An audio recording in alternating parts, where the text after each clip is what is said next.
Have you raped anybody? Absolutely not. Have you trafficked anybody? Absolutely not. Exploited any women for Absolutely money? not. Vous l'avez remarqué, contact visuel fixe, structure de phrase monotone, mélodie de phrase monotone. Ce ne sont que 3 des aspects qu'Andrew Tate utilise pour dominer les conversations. Mais avant de démarrer l'analyse verbale, faisons une rapide parenthèse sur son geste de la main en début d'interview. Ce geste de la main est largement considéré comme celui de Tate. C'est un symbole que les gens adoptent en masse pour essayer de l'imiter sans se rendre compte de sa signification. Et ce geste-là est en fait considéré comme sacré et provient d'une ancienne pratique bouddhiste ésotérique japonaise appelée Kujikiri ou les 9 sauts de la main. Cette pratique est considérée comme ésotérique ou occulte parce qu'il s'agit d'une pratique de méditation destinée à purifier et à concentrer l'esprit de la personne qui l'utilise. Chacun des 9 symboles de la main est associé à une certaine énergie psychologique et spirituelle qui peut être invoquée par le pratiquant de ninjutsu lorsqu'il a besoin de cette qualité pour une tâche spécifique. Et cette énergie-là est largement associée à la méditation et à l'illumination. Mais elle était également censée être utilisée par les ninjas et les samouraïs pour exploiter l'énergie inutilisée de l'esprit afin de remporter des victoires au combat. Le symbole utilisé par Tate est le geste de l'anneau. C'est le symbole racine et le catalyseur de tous les autres. Il représente le pouvoir, la force de l'esprit et du corps. Alors attention, ne me faites pas dire ce que je n'ai pas dit. Je n'ai jamais dit que c'est une âme ancienne ou un être mystique. Mais ce que je dis, c'est que ce geste qu'il fait est très intentionnel et significatif.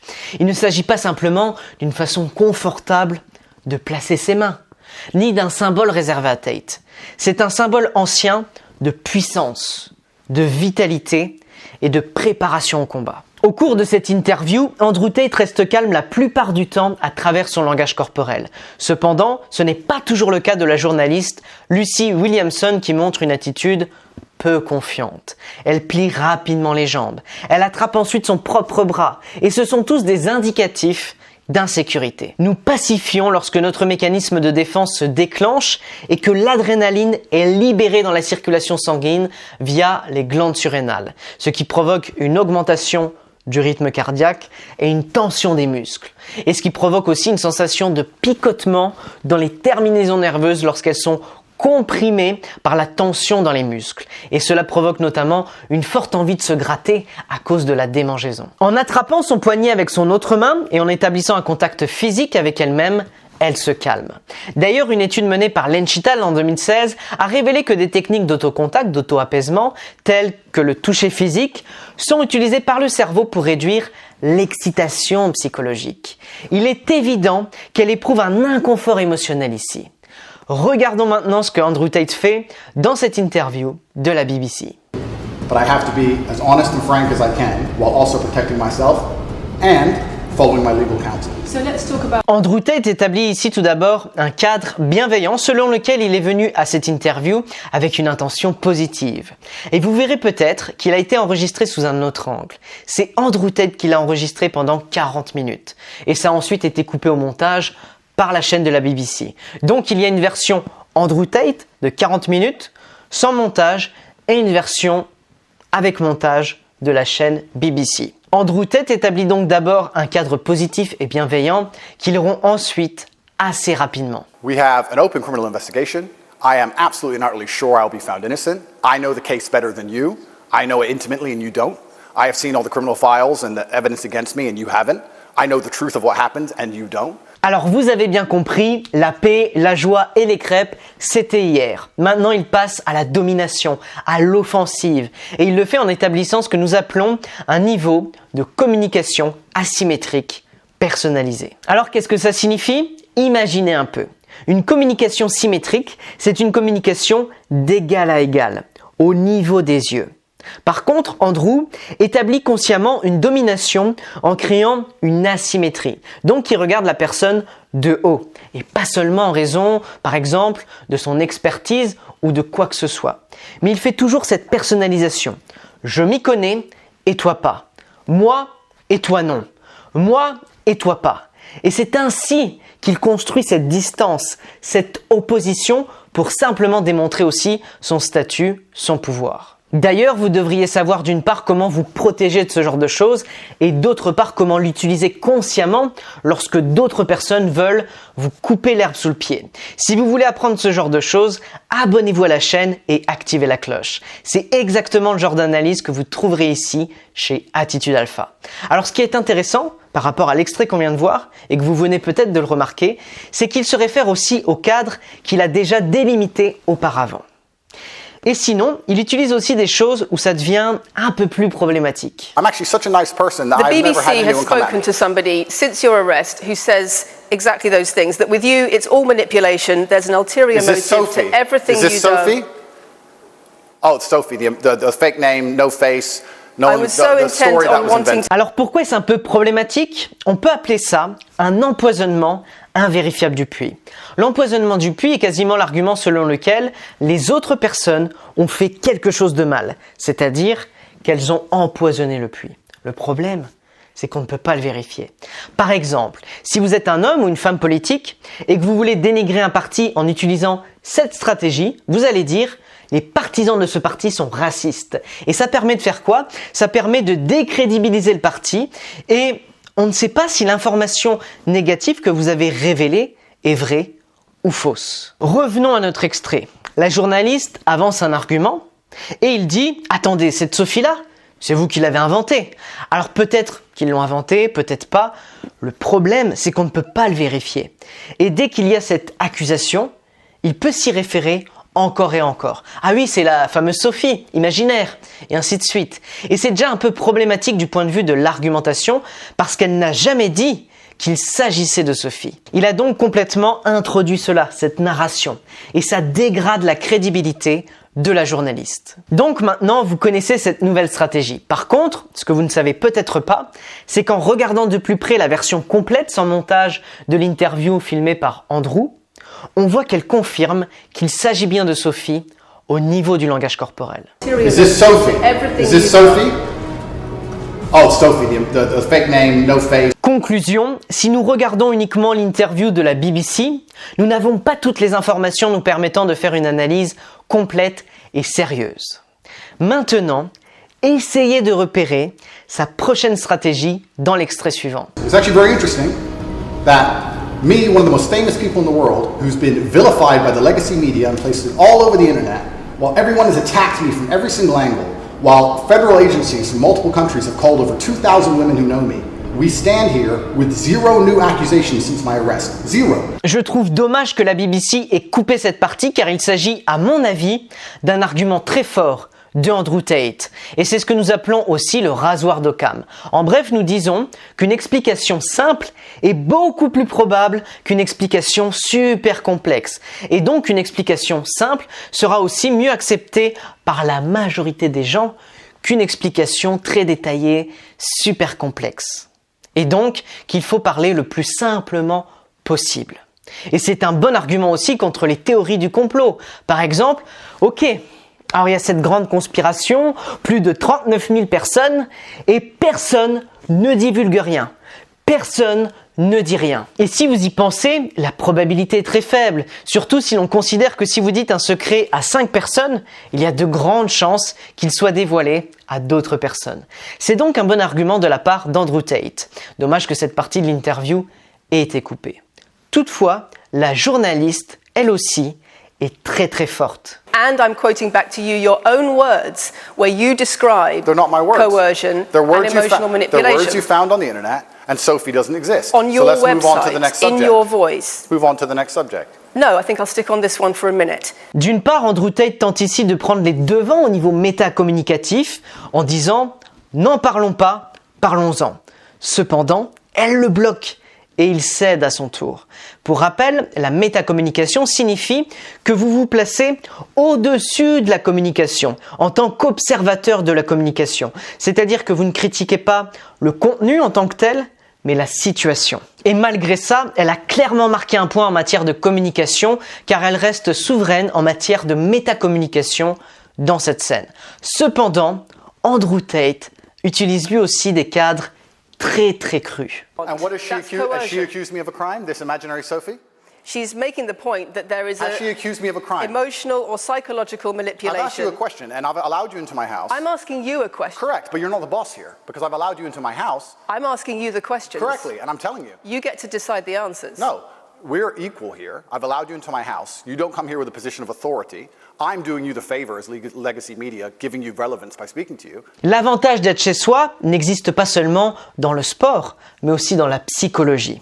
Vous négocierez mieux dans vos locaux qu'ailleurs. Et il pose ici un cadre vraiment dur, un cadre d'acier auquel elle se soumet également. Pourquoi ? Parce qu'il existe en psychologie la loi de la réciprocité. C'est-à-dire que si une autre personne fait plus souvent un pas vers vous, alors dans le cas d'Andrew Tate, il l'invite, il accorde une interview, il essaie de manière positive de leur offrir une plateforme, et plus l'autre personne, dans ce cas la journaliste, sera disposée à faire quelques pas vers lui. Alors bien sûr, tout ça peut paraître un peu manipulateur, mais c'est ma préoccupation ici au sein de la communauté Attitude Alpha. Je veux que nous soyons plus connectés au monde, que nous ayons plus de croissance personnelle dans le monde. Et bien sûr, vous pouvez aussi utiliser ça de manière beaucoup plus positive. C'est-à-dire que plus vous donnez, plus vous allez vers les autres, plus vous apportez quelque chose de positif dans le monde, plus les autres vont aussi se dire « Hey, c'est vraiment une bonne personne ». Et là, je vais aussi aller vers lui ou vers elle.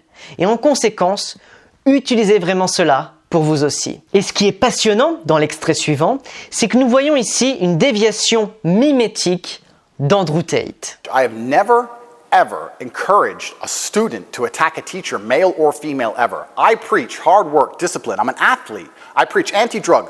I preach religion. I preach no alcohol. I preach no knife crime. Every single problem with modern society, I'm against. C'est une partie très intéressante de l'interview, car il s'écarte fortement de sa mimique de base. La plupart du temps, il est relativement stoïque et calme. Il montre peu d'expression faciale. Mais ensuite, il y a cette offensive de la journaliste et il part comme ça. Non, je ne me laisse pas accuser de ça. Et ce sont là, à mon sens, des émotions authentiques. Je pense qu'il assume vraiment ce qu'il dit ici. Et c'est logique d'un point de vue psychologique. Si nous regardons de plus près notre modèle d'identité au sein d'Attitude Alpha, que j'utilise toujours au sein de mes coachings, l'offensive de la journaliste se réfère aux deux niveaux inférieurs, c'est-à-dire l'impact qu'il a, c'est le niveau avoir, et le comportement qu'il montre, c'est le niveau faire. Mais lui-même est bien plus proche de son centre, de son essence, parce qu'il parle en effet de valeurs, d'apprentissage, et ainsi de suite. C'est au niveau des sentiments et de la pensée. Et il parle de son identité de combattant et de sportif. Et c'est ici au centre de l'être, dans ce noyau. Et même de choses beaucoup plus élevées, de sa vision, de sa religion, de la transcendance, du devenir, et aussi de l'histoire d'où il vient. Et je pense qu'il se sent très attaqué ici, et qu'il est aussi très intègre. Car il se situe à des niveaux psychologiques très élevés, en faisant appel aux valeurs et à l'identité. I genuinely believe my legacy is a good legacy, and I believe that eventually, when the legacy media catches up, they're going to understand I'm a good, positive influence. I'm not interested in damaging the world for money, because if I was interested in damaging the world for money, I could have sold drugs, or I could make rap music and encourage everyone to stab each other like all the drill artists do. Or you could make controversial statements online that attract a lot of followers who you then direct to your website where they pay to learn how to be like you. I mean, I could make jokes online. Who doesn't? I mean, I could make a joke Are you online. saying that all the controversial things you've said are jokes? No. D'une part, elle utilise la technique de la phrase complétée. Il fait un argument vraiment très très fort et elle complète la phrase, ce qui lui fait perdre le cadre ici. Et même si Andrew Tate a une domination verbale complètement folle, ici, dans cet extrait, il perd le cadre. Il perd le combat verbal. La journaliste est vraiment très percutante, surtout face à un adversaire aussi dominant verbalement. Et dans cette situation, je peux vraiment dire qu'elle parvient à être très sûre d'elle, très calme et très offensive verbalement, malgré la forte domination rhétorique d'Andrew Tate. Je trouve vraiment ça très fort de sa part. Maintenant, regardons encore deux autres exemples. Chaque fois qu'on lui pose certaines questions, il a tendance à prononcer les phrases suivantes. J'ai un impact positif sur le monde. I am a good, positive influence for the world. The reason that's very upsetting is because I know that's not true. I'm genuinely a good person. I believe my impact on the world is positive. When I'm genuinely a force for good. I'm genuinely a force for good. Ou encore, je suis une influence positive sur les jeunes. Ou mon influence est positive. Donc, plutôt que de défendre avec véhémence des choses qu'il a pu dire ou non dans le passé, et d'entrer dans ce genre de débat, il prend ce qu'ils disent, le banalise et renverse le récit en quelque chose de positif qu'il fait dans le monde. Et dit ensuite quelque chose pour dépeindre le journaliste ou l'organisation sous un jour négatif. Il sait au fond de lui qu'ils vont s'en prendre à lui et essayer de le dépeindre sous un mauvais jour avec tous ces exemples de son passé. Et en faisant cela, il prend le récit, le renverse, le rend positif pour lui-même et manifeste ensuite cette positivité dans l'univers. D'ailleurs, j'ai vu Trump faire des choses similaires. Il utilise le pouvoir de la répétition à l'extrême en donnant aux gens des surnoms comme Hillary la corrompue. But it turned out to be deplorable. Deplorable was not a good day for Hillary. Crooked Hillary. She is a crooked one. Crooked. Et en les répétant sans cesse jusqu'à ce que ça devienne une réalité. Et chaque fois qu'on lui pose une question sur quelque chose de négatif qu'il a fait ou dit, il retourne la situation. Plutôt que d'entrer dans une discussion sur ce qu'il a pu dire ou ne pas dire dans le passé, il dira « J'ai été le meilleur président de tous les temps » ou encore « L'économie a été formidable sous ma présidence », etc., etc. Donc la répétition, c'est une tactique psychologique subconsciente très efficace que vous pouvez également utiliser dans votre vie. Regardons maintenant un dernier exemple. Someone broke into this house right now and was a homicidal maniac.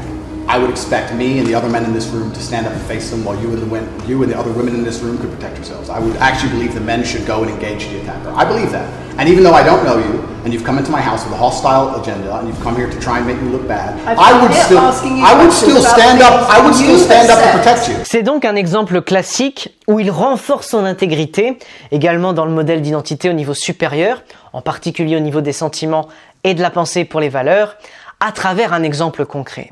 Et je vous invite aussi à utiliser cela dans votre vie quotidienne. Et en général, si vous voulez apprendre à être plus percutant et devenir une personnalité charismatique, sûre d'elle et inarrêtable, cliquez sur le lien dans la description de la vidéo pour télécharger gratuitement votre guide Harvey Specter. Je vous souhaite une excellente journée et beaucoup de succès dans votre communication.